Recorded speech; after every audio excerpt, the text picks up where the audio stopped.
আসসালামু আলাইকুম সবাইকে। সবাই কেমন আছেন? আশা করি সবাই ভালো আছেন। আলহামদুলিল্লাহ আমিও ভালো আছি। আমি সুমি চলে আসলাম আরেকটি নতুন ভিডিও নিয়ে আপনাদের মাঝে। আজকে আমি রান্না করে দেখাবো সিম, আলু, ফুলকপি দিয়ে রুই মাছ। এই মসলাটা প্রথমে কষিয়ে নিয়েছি। এখানে বিভিন্ন ধরনের তরকারি দিয়ে দিয়েছি। এখন এই তরকারিগুলি দিয়ে ভালো করে কষিয়ে নিব।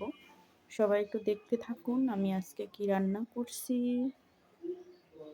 যেখান থেকে দেখছেন অবশ্যই আমার ভিডিওটি একটু লাইক, কমেন্ট, শেয়ার করে দিবেন।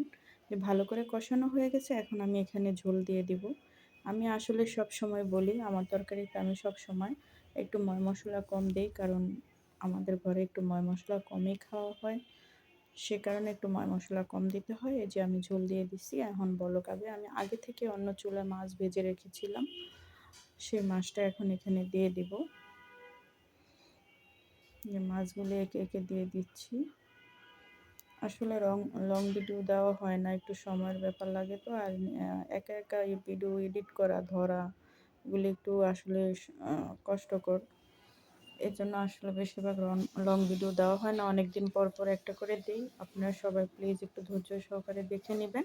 আর আমার ভিডিওটি যদি ভালো লাগে অবশ্যই লাইক, কমেন্ট, শেয়ার করে পাশে থাকবেন।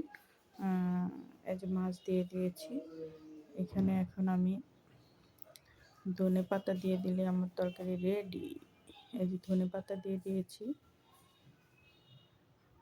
আপনারা ভাইয়ারা আমার রেসিপিটা কেমন হয়েছে কমেন্টের মাধ্যমে জানাবেন।